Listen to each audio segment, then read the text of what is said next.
Don't you love when you think you're recording and you haven't hit the button yet and the program just closes out after sitting too long? Yeah, that's today. Anyhow, today's video is the good, the bad, the ugly of gardening. Stay tuned. See what I mean.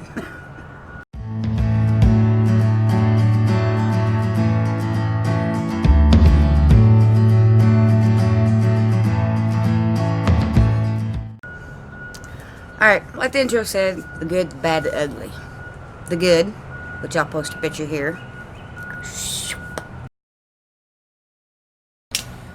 The bad, like when you get an infestation, or drought, or too much rain, or you just forget to water, whatever. If I can find a picture, which I'm sure I can, it'll be here.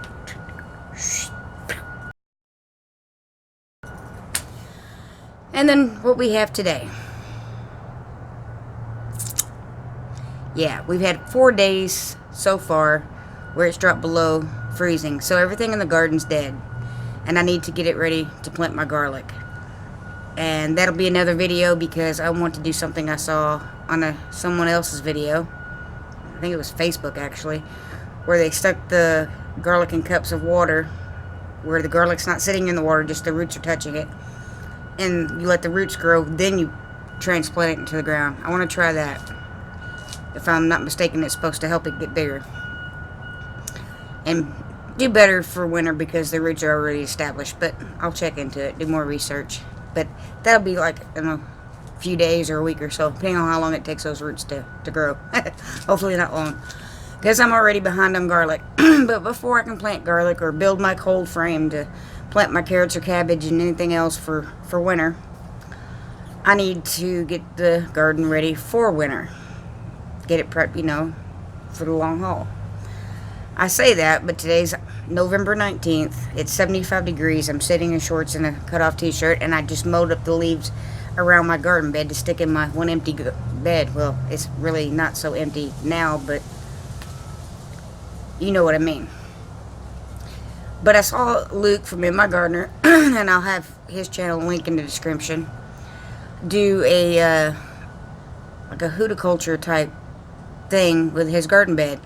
Normally, I just either let it sit and rot, or I chop it and drop it and let it go. And then in the summer or spring, when I'm getting ready to plant my spring garden or summer garden, I not really till it in, but just kind of mix it up, you know, and put a fresh layer on top because my bed always settles about an inch or so, and plant things and mulch it. But what he does is he digs a trench in the center. Whatever grows in that bed goes in that trench to kind of put nutrients that plant took back into that soil. It doesn't put a whole lot back, but it does put some. And you can check out his video. He goes in more detail about it. But that's what I'm going to do this year. So let's get started digging and burying my poor dead plants. Let's go take a look-see. Doesn't she look all pretty with all the leaves kind of picked up? But you see out there, kind of sorted on the camera. There was a lot more leaves, but here it is. And what I think I'm going to do is steal some soil from the spiral, because I still have to work on it, and I ain't done that. And I really thought about moving it, but I'm not 100% on that either. So we'll just have to wait and see. But anyhow, the dirt that goes around it and some of the inside dirt, I think I'm going to take it and just put it on top of all these leaves. And I have coffee grounds that I need to put in there, and I have some rabbit manure I can mix in there on top of that.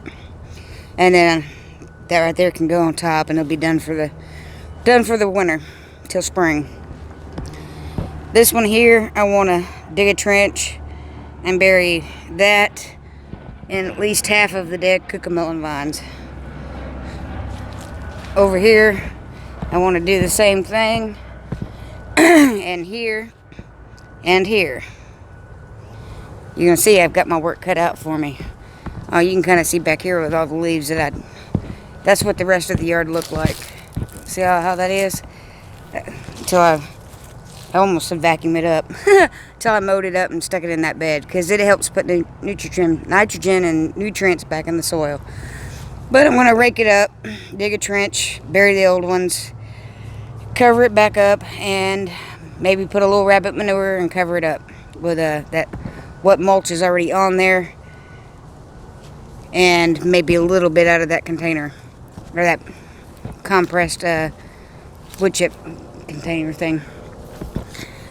These here for the grapevine tree, I think I'm just going to leave them now until I can get a wood chipper or something, or they just slowly rot. I haven't decided what I want to do with that yet. I might not even keep that, who knows. But anyway, let's get started working.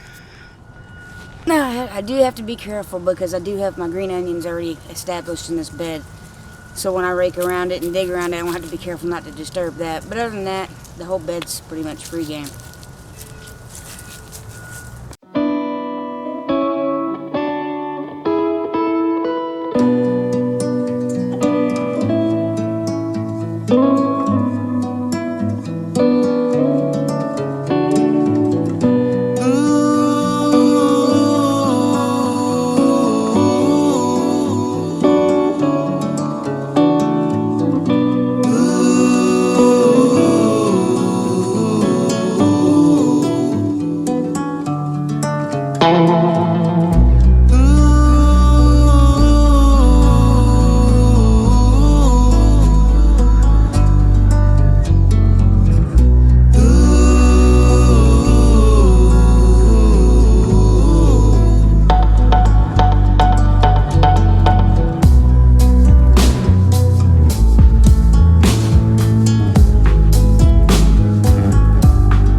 Alright, we're going to end up making this a two-parter because I got one bed done and that trellis cleaned off and that whooped me. So, I'm going to break it up into a couple of days, so it'll be a couple parts, I guess. Anyhow, if you like what you see, give me a thumbs up. Subscribe if you're new here and haven't already done that. Sure would appreciate it. Helps out a lot. And if you're new, I am an Amazon affiliate. If you shop Amazon, don't cost you anything extra. I have a link down there somewhere. It says Amazon affiliate link. Click that and buy whatever. I get a little kickback. It helps, you know. I have a website too. I haven't mentioned that in a while. gardenforcheap.com. But pretty much what you see here, you see there. So, anyhow, give me a thumbs up. Hit the subscribe button. And I'll see you on part 2. God bless and peace.